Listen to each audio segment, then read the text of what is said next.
नमस्कार, बिहार मिथिला न्यूज़ में आपका स्वागत है। मैं मनोज और बड़ी खबर लगातार बिहार मिथिला न्यूज़ दिखा रही है पटना से सूत्रों के हवाले से। आखिर भाजपा में आपस में ही जो अंदरूनी अभी तक जो है वो सिलवट साफ दिख रही है, तो राष्ट्रीय जनता दल की करवाहट भी साफ दिख रही है। तेजस्वी यादव ने साफ कहा कि नीतीश कुमार ने रोजगार पर रोक लगाया था, कैबिनेट में वो सारी फाइलें नहीं भेजी थी जिससे और रोजगार उपलब्ध हो सके।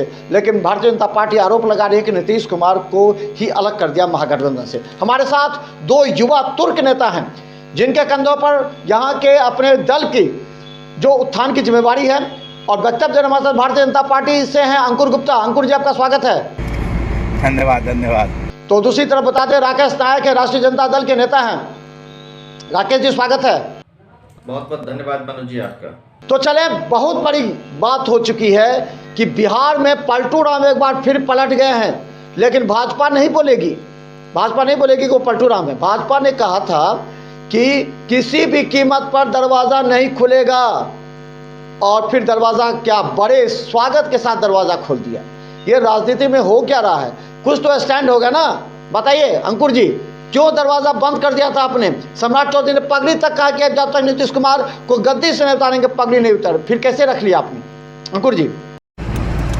मनोज जी, जब बात हमारे बिहार के विकास की हो, जब बात हमारे बिहार में युवाओं के लिए रोजगार देने की हो, जब बात हमारे बिहार से जंगल राज खत्म करने की हो, जब बात बिहार में परिवारवाद खत्म करने की हो और हमारी बिहार से गरीबी दूर करने की हो, तो भारतीय जनता पार्टी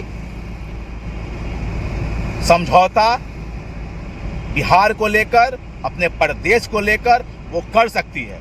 और रही बात बिहार के मुख्यमंत्री जी को, तो उन्हें 16-17 महीने के बाद ये एहसास हो चुका, देर से ही सही, लेकिन उन्हें ये इस बात का एहसास हुआ कि उन्होंने एनडीए का जो गठबंधन छोड़कर वो राष्ट्रीय जनता दल में गए, तो ये उनकी बड़ी गलती थी, बड़ी भूल थी, क्योंकि उनके साथ सरकार बनाने के बाद बिहार में फिर पुनः जंगल राज स्थापित हो चुका था और परिवारवाद हावी हो चुका था, और नीतीश कुमार जी अपने काम करने में असक्षम हो रहे थे, उन पर दबाव बनाया जा रहा था, उन्हें हाथ का कठपुतली बनाया जा रहा था। इसको लेकर बिहार की चिंता करते हुए उन्होंने अगर फिर भारतीय जनता पार्टी शीर्ष नेतृत्व के में शरण लेकर उन्होंने वापसी की है, तो भारतीय जनता पार्टी और बिहार नेतृत्व और केंद्र नेतृत्व उनको स्वागत किया है। उनके साथ बिहार में सरकार बनाई है, तो सरकार बनाई है, इस बात का भी स्पष्ट हो चुका है कि बिहार में गरीबी दूर होगी, पलायन दूर होगा, रोजगार बढ़ेगा, स्वास्थ्य की व्यवस्थाएं बढ़िया बेहतर होंगी और शिक्षा व्यवस्था बेहतर होंगी। तो शिक्षा मंत्री रहते हुए लोग शिक्षा के बारे में अलबल बोल जाते थे, मंत्री का जो सुख होता था वो हावी थी बिहार में, उसको तोड़ने का काम किया नीतीश कुमार जी ने, और उन्हें एहसास हुआ कि उन्होंने गलती की है, तो उनकी फिर घर पुनः वापसी हुई है। तो हम भारतीय जनता पार्टी मिलकर उनका सम्मान कर रहे हैं, स्वागत कर रहे हैं। राकेश जी, ये तो पलटी का फिर पलट गया, अब क्या कीजिएगा आप लोग? कौन सी रणनीति होगी? कल तेजस्वी यादव ने कहा कि रोजगार जितना हमने दिया, नीतीश कुमार खुद के सरकार के सामने लेके नहीं दिया। राकेश जी, बहुत अच्छी बात है, हमारे साथी मित्र ने बड़ी अच्छी बात कही कि जब बात परिवारवाद की हो, बात जंगल राज की हो, बात बिहार के विकास की हो, 17 साल ये सरकार में रहे बीजेपी वाले लोग नीतीश कुमार के साथ में, वहाँ कहाँ था इनका जो है विकास का नारा, विकास के काम कहाँ थे, पलायन कहाँ थे? ये परिवारवाद की बात करते हैं। जीतन राम मांझी और संतोष मांझी क्या है इनके दल में, ये जरा बताएं। ये रामविलास पासवान के पूरे परिवार को इन्होंने अपने दल में गठबंधन में रखा है, वो क्या है परिवारवाद बताएं। तो बीजेपी की जो कथनी और करनी में बहुत फर्क होता है। भाजपा एक देश की ऐसी शीर्ष सेंट्रल में बैठी पार्टी है। नहीं, अब ये देखिए, ये बीजेपी की जो एक कहा जाता है कि बीजेपी ने एक रणनीति तैयार की, कुछ भी हो जाए 2024 के चुनाव में 40 की 40 सीट बिहार से लेनी है, इसलिए नीतीश कुमार को जो भी ऑफर दे दो, मुख्यमंत्री चाहे फेविकॉल की से चिपक जाए वो मंत्री, मुख्यमंत्री के लिए मुख्यमंत्री बनना है बनने दो, जो मांगते 16 सीट मांगते 16 सीट दे दो उनको, लेकिन 2024 के लोकसभा चुनाव जीतना है। यही रणनीति है ना आपकी अंकुर जी? माने समझौता किसी भी बात पर हो सकता है।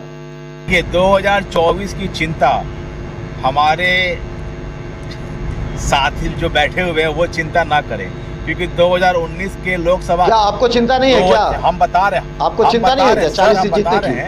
2019 की चुनाव जो लोकसभा की हुई थी उसका गणित हमारे विपक्ष दल में जो बैठे हुए हैं हमारे साथी मेरे साथ डिबेट में, वो देख लें कि बिहार की जनता ने उस वक्त उन्हें नकार दिया था कि उनका खाता नहीं खुला था। रही बात 2024 लोकसभा की, तो 2024 लोकसभा की चिंता फिर वो ना करे, क्योंकि इस बार की चिंता 2024 की चिंता जो है वो बिहार की संपूर्ण जनता ने कर रखा है फैसला कि इस बार पिछले की तुलना में हमारे जितने भी एनडीए के प्रत्याशी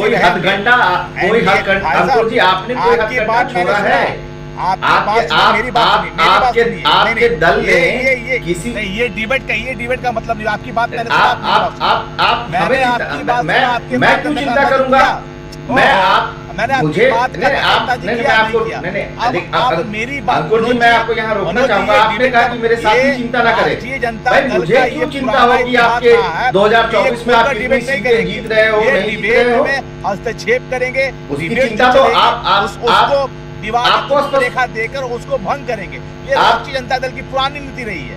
आप अपनी बातों को रखें। बात हमने सुना, लेकिन ये हमारी बात, ये सत्य कथा जो होती है, ये सुनने के लिए व्याकुल होते ही नहीं, ये सुन ही नहीं सकते हैं, क्योंकि सच हमेशा कड़वा होता है। बड़ा शांति से हम और हमारे दल के लोग पिछले एक हफ्ते से बड़ा शांति से सुन रहे हैं। आपने कहा कि हमारे चिंता ना करें। मैं क्यों चिंता करूंगा? आपके 2024 में बीजेपी कितना सीट जीत रही है, नहीं जीत रही है? आपके एमपी नहीं है। भाजपा वो कोई हथकंडा नहीं छोड़ना चाहती है, कोई ऐसे षड्यंत्र को नहीं छोड़ना चाहती है। सवाल सीटों पे 2024 लोकसभा चुनाव को लेकर के भाजपा की रणनीति थी, किसी तरह नीतीश को मनाओ लाओ, परिवार में रहनी चाहिए। आप अपनी बातों को रखिए। मुख्यमंत्री कौन बनेगा? एक मिनट, मुख्यमंत्री कौन बनेगा? लालू यादव जी के परिवार के लोग बनेंगे। उप मुख्यमंत्री कौन बनेगा? लालू यादव जी के परिवार के लोग बनेंगे। राज्यसभा सांसद कौन बनेगा? लालू यादव जी के परिवार के लोग ही बनेंगे। राष्ट्रीय अध्यक्ष कौन बनेगा? परिवारवाद पे तो आप ना बोले तो बेहतर है।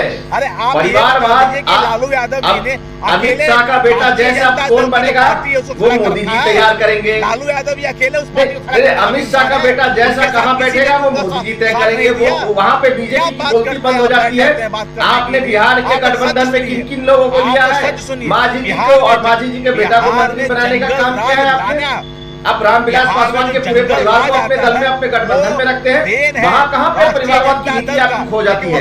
वहाँ देखिए, आप लोग मानसिक विचित्र लोग हैं। आप लोग आप लोगों ने एक स्पष्ट एजेंडा बनाया हुआ है। इस मुद्दा पर हमने समझ लिया, दोनों की बात रेडी। आप जानिए, आप दूसरा मुद्दा है जो गंभीर मुद्दा है, और मुद्दे पर हम चर्चा करेंगे। अंकुर जी और राकेश जी, हर मुद्दे पर देखिए, दो आप नेता हैं, एक राजद के और भाजपा के कहे जाते हैं, तो दोनों आदमी को अलग अलग मुद्दे पर चर्चा करेंगे। समझ गए, पहला रोजगार देने के मुद्दा पर और राम जो मंदिर उस मुद्दे पर। अब एक सवाल जनता पूछ रही है, उस पर थोड़ा सा जवाब दे दीजिए। सबसे पहले आप पूछेंगे राकेश जी से। राकेश जी, एक बड़ा सवाल ये है कि क्या नीतीश जी को जो है दबाव डाला जा रहा था कि तेजस्वी जी को उप मुख्यमंत्री बना दीजिए और आप चले जाइए। दूसरी बात ये था कि गठबंधन की रणनीति को तय करने के लिए लालू प्रसाद यादव का अनावश्यक रूप से दबाव पड़ा था मुख्यमंत्री पर, और फिर कांग्रेस के साथ मिलकर इन्होंने हाशिए पर, यह आरोप लग रहा है राजद पर, कांग्रेस के साथ मिलकर नीतीश कुमार को हाशिए पर रख दिया गया था। इसी वजह से नीतीश कुमार का दिल टूटा और उन्होंने बहुत अपमानित होते हुए भी भाजपा से हाथ मिला दिया। तो ये तो गलती थी ना, अनावश्यक दबाव डालने का, मुख्यमंत्री बनाइए। देखिए ये सब एक बयानबाजी मात्र है। आपने देखा होगा ये 2 दिन 3 दिन से जो प्रकरण 22, 23, 24, 25, 26 का जो प्रकरण रहा है, लगातार जो चलता रहा है। मीडिया में हमारे पार्टी के नेता, हमारे शीर्ष नेता ने बताया कि हम लोगों की तरफ से कहीं कोई समस्या नहीं है, और वो उप मुख्यमंत्री का पद बहुत अच्छी तरीके से संभाल रहे थे।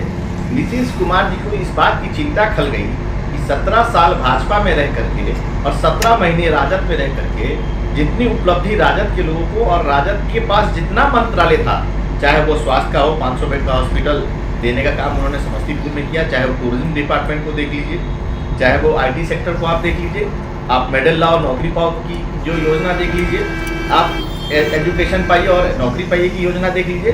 तो 17 साल बनाम 17 महीने की जो राजनीति रही है बिहार में, इससे नीतीश कुमार जी घबरा है। जो उपलब्धि, जो प्रसिद्धि तेजस्वी जी ने पिछले 17 महीनों में युवाओं के बीच में अपना जगह बनाने का काम किया है, इससे नीतीश कुमार जी घबरा गए। और यही सब कहीं ना कहीं बीजेपी के सेंट्रल के लोगों ने दबाव बनाया, जैसे भी जो भी किया होगा, और कहीं ना कहीं भाजपा को भी ये लग रही थी कि बिहार कहीं ना कहीं पूरे देश को जो है राजनीतिक चेतना देने का काम करती है। ये जो है चाणक्य की धरती है। अगर बिहार में आने वाले 2024 के चुनाव में अगर हम विफल होते हैं या यहाँ पर हमारी रणनीति सेट नहीं होती है, तो निश्चित तौर पर पूरे देश में हमको इसका खामियाजा करना होगा। तो आज भाजपा भी गिर के आए हैं। अच्छा अंकुर जी, एक मिनट मनोज जी, मनोज जी, मैं दो शब्द अपनी बातों को रखना चाहता हूँ।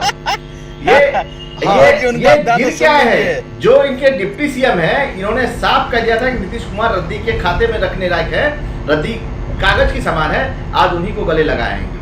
तो ये बीजेपी की नीति रही है और इस नीति पे पूरे देश में काम करते हैं, बिहार में कोई बड़ी बात नहीं है। अंकुर जी, बिना नीतीश जी के आप सरकार नहीं बना सकते हैं। बिना नीतीश जी के चलते आप बिहार की राजनीति नहीं कर सकते हैं। ये तो साफ हो गया। जनता जान रही है कि अब बीजेपी बिना नीतीश कुमार के चलते सांसद का सीट नहीं जीत सकती है।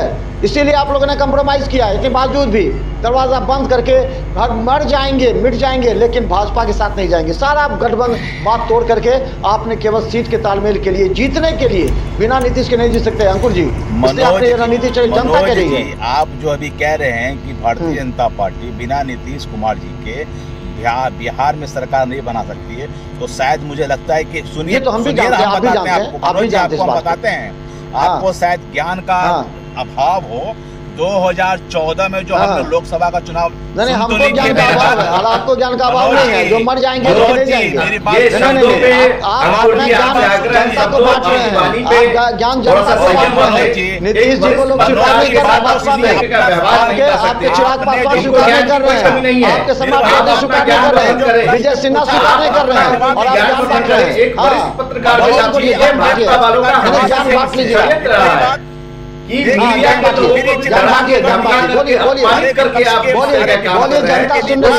जनता सुन रही है, जनता सुन रही है। मुझे लगता है कि और लंबे समय तक बने रहने की कोई आवश्यकता नहीं है। मनोज जी, अंकुर जी को बोलने दीजिए। हस्तक्षेप करेंगे फिर आप मत कहिए। हाँ बोलिए अंकुर जी, बोलिए, ज्ञान बांटिए। उनकी बात हम सुनते हैं, मेरी बात सुने और आप भी सुने। हम नहीं बोलिए, ज्ञान बांटिए, आप बांटिए। नहीं करते, और इन लोगों की पुरानी मंसूबा रही है। बोलिए कोई सुन रहे हैं, नेता बोलता है तो उसका हस्तक्षेप करते हैं, कहिए सुनने के लिए धैर्य। अच्छा बोलिए ना, जवाब दे। अरे बोलिए ना, हम सुन रहे हैं, बोलिए। आप जो कह रहे हैं कि बिहार में बोलिए, नीतीश कुमार जी के बगैर भारतीय जनता पार्टी सरकार नहीं बनाएगी लोकसभा में, आप एक चीज बता दीजिए मुझे। 2014 का आप गणित उठा के देख लीजिए। 2014 का लोकसभा भारतीय जनता पार्टी ने लड़ा था, और उधर जनता दल यूनाइटेड और आरजेडी दोनों ने लड़ा था। आरजेडी के कितने सीट आए, कितने लोकसभा सांसद बने थे, और जदयू के कितने लोकसभा सांसद बने थे? मेरे हिसाब से जदयू के 4 और आरजेडी के 2, यानी कि 6 लोकसभा, यानी 6 सांसद बना के ये लोग सिमट गए थे। और आप बात करते हैं 2024 में कि भारतीय जनता पार्टी बिना नीतीश कुमार जी की सरकार नहीं बना सकती है। ये किस हिसाब से बना? नहीं, ये हमने करे, जनता करे, इसीलिए आपने कंप्रोमाइज किया। 2014 से 2024 तक 10 साल हो गए हमारे प्रदेश के यशस्वी प्रधानमंत्री नरेंद्र मोदी जी के नेतृत्व में भारतीय जनता पार्टी चल रही है, और वो हमारे भारत के प्रधानमंत्री हैं, जिन्होंने 10 साल में जितनी रोजगार, जितनी योजनाएं गरीब, शोषित, वंचित बिहार के लोगों के लिए जितना उन्होंने काम किया है, उसका अगर उन लोग गिनती शुरू कर दें, 2019 में आपने नीतीश कुमार के साथ ही 39 सीटें जीती हैं, ये भी याद कर लीजिए। नीतीश कुमार के साथ 39 सीटें जीती आपने 2019 में। उसका 10% भी उन्होंने काम नहीं किया बिहार को आगे बढ़ाने के लिए। आज बिहार गरीबी रेखा से ऊपर उठ चुकी है। 3,77,00,000 गरीबी रेखा से लोग ऊपर उठ चुके हैं बिहार की। ये गणित हम नहीं कहते, ये गणित आप मांग लीजिए आरटीआई के द्वारा, आपको मिल जाएगा कि बिहार में भारतीय जनता पार्टी ने गरीबों को ऊपर उठाने का काम किया, न कि गरीबी मिटाने का काम किया। आप मानते हैं ना नीतीश कुमार है तो सुशासन है? अंकुर जी, आप मानते हैं ना नीतीश कुमार है तो सुशासन है? नहीं, आप मानते हैं ना नीतीश कुमार है तो सुशासन है? क्या बात कर रहे हैं आप? नहीं, नीतीश कुमार है तो सुशासन है, बिहार में प्रगति है, विकास है, नीतीश कुमार है तो ये बात आप मानते हैं ना? बिहार के विकास को लेके भारतीय जनता पार्टी को कोई भी समझौता करना पड़ेगा। भारतीय जनता पार्टी बिहार के विकास को मुद्दा अब अंतिम सवाल, बहुत बहुत धन्यवाद। हमारे साथ राष्ट्रीय जनता दल के राकेश नायक है और भाजपा से अंकुर गुप्ता हैं। अंतिम सवाल पूछ रहे हैं, क्या अब विकास होगा? तो अंकुर जी बता दीजिए, एम्स का निर्माण कब से शुरू होगा, शिलान्यास होगा, आरओबी कब बनेगा? आप ये बता दीजिए, सुपर स्पेशलिटी जो आपके केंद्र सरकार के अधीन थी वो कब प्रारंभ होगा? अब तो बिहार में भी आपकी सरकार है, केंद्र में भी सरकार है, सर्जरी भवन का नया उद्घाटन हुआ, वो कब प्रारंभ होगा? अब जनता पूछेगी, बता दीजिए अंकुर जी कब से शुरू होगा ये? राजद तो मान लीजिए नहीं किया, आप कब से करेंगे? जवाब दीजिए। देखिए, बिहार में सबसे बड़ा मुद्दा अभी है एम्स का। जब बिहार में हमारी सरकार थी तो एम्स की जितनी भी योजनाएं थी, यहाँ तक कि एम्स के डायरेक्टर से लेके नक्शा से लेके सब चीज़ पारित हो चुका था। जब नीतीश कुमार जी ने दल बदला तो जिसकी कठपुतली बने हुए थे उन्होंने राष्ट्रीय जनता दल ने एम्स को लटकाने भटकाने का काम किया, क्योंकि अगर एम्स बनता तो उसका सारा का सारा उत्तर बिहार की जनता का जो प्यार और विश्वास और बढ़ता, वो नरेंद्र मोदी जी की तरफ बढ़ता। इसलिए भारतीय जनता दल ने तो सुन तो लीजिए, मेरी बात सुन लीजिए, अब कर लीजिए ना। सरकार पुनः बनी है। सवाल पूछा कि आप कब तक करेंगे, आप राष्ट्रीय जनता दल पे चलेंगे? आपसे पूछा कि आपके घर में कितना पानी है, आप राष्ट्रीय जनता दल का जो है कोठी फोड़ने पर लगे हुए हैं। अरे अपना जवाब दीजिए, सच सुन लीजिए, आप अपना जवाब दीजिए। आप बड़ा शालीनता से हमारे मनोज जी ने आपसे सवाल पूछा है, एम्स और ओआरपी कब दे रही है बीजेपी बिहार में? जवाब तो हम दे रहे हैं आपको, जवाब तो सुनिए। नहीं, आपसे साधारण सवाल का साधारण जवाब दे श्रीमान। एम्स और ओआरपी दरभंगा में आप कब ला के दे रहे हैं? एक एयरपोर्ट जो दरभंगा का है, वहाँ भी आए दिन जो फ्लाइट कैंसिल हो रही है, वहाँ भी आए दिन फ्लाइट कैंसिल हो रही है, आप उस पे भी देखिए। होगा और जल्द से जल्द एम्स बनकर तैयार होगा। रही बात आरओबी की, तो आरओबी भी जल्द से जल्द बनकर तैयार होगा, क्योंकि जब केंद्र नेतृत्व तो साथ है और बिहार में हमारी सरकार है, तो फिर हमें रोकने वाला कोई नहीं है। 17 साल बीजेपी के लोग भटकाने वाला कोई नहीं है। अंकुर गुप्ता जी, 17 साल भाजपा के लोग नीतीश कुमार के साथ में रहे, गरीबों 25 साल से दरभंगा में बीजेपी का सांसद है, 25 साल से दरभंगा में बीजेपी का विधायक है। ये क्या चूड़ी पहन के बैठे हैं? 17 साल आप सरकार में रहे नीतीश कुमार जी के साथ में, पिछले 25 साल से बीजेपी के सांसद है दरभंगा में, 25 साल से दरभंगा में यहाँ का विधायक है। क्या ये लोग चूड़ी पहन के बैठे हैं? ये 17 साल क्या किए? ये पीछे जब 2020 में आप सरकार बनाकर के बैठे थे, तो 2020 से 22 तक आपने क्या किया? कांग्रेस एक ईंट जोड़ने का काम। यहाँ सत्ता में बैठ के सिर्फ जो है अपना सिर्फ अपनी पूंजी बढ़ाने का काम यहाँ के विधायक करते हैं और यहाँ के सांसद करते हैं। ये जनता जानती है। आप और राजनीति की राजनीति करने वाले लोग हो, आप अली और बली के नाम पे चुनाव लड़ने वाले लोग हो, आप अच्छा पढ़ करके लोग आपको भ्रमित करने वाले लोग हो। अभी का भी बहुत महत्वपूर्ण जहाँ रोजगार बांटते हैं, जहाँ ड्यूटी पत्र बांटते हैं, आप ईमानदारी पत्र बांटते हो, आप सिर्फ दुर्विचार की राजनीति करने वाले लोग हैं। आप देश का भला, आपसे देश का भला करने हो सकता है, ये पूरा देश जा रहा है। लेकिन 2024 के लोकसभा चुनाव को लेकर के सभी देखिए रणनीति चार पर चार चली जा रही है। जिससे उनका मुकाबला हो गया, निश्चित तौर पे आप सड़क पर बैठने के लायक नहीं रहेंगे। ये मेरा दावा है। अंकुर जी धन्यवाद राकेश जी, धन्यवाद अंकुर जी, धन्यवाद राकेश जी। आप दूसरे को कम से कम जय हिंद जय श्री राम बोल दीजिए, दोनों एक दूसरे को बोल दीजिए जय हिंद जय श्री राम बोल दीजिए, बोलिए जल्दी से, दोनों आदमी एक दूसरे को बोलिए।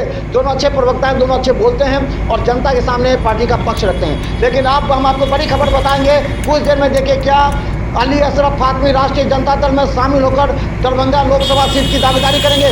बड़ी खबर पटना से आ रही है, देखते रहिए बिहार मिर्चा न्यूज। धन्यवाद राकेश जी, धन्यवाद अंकुर जी, धन्यवाद।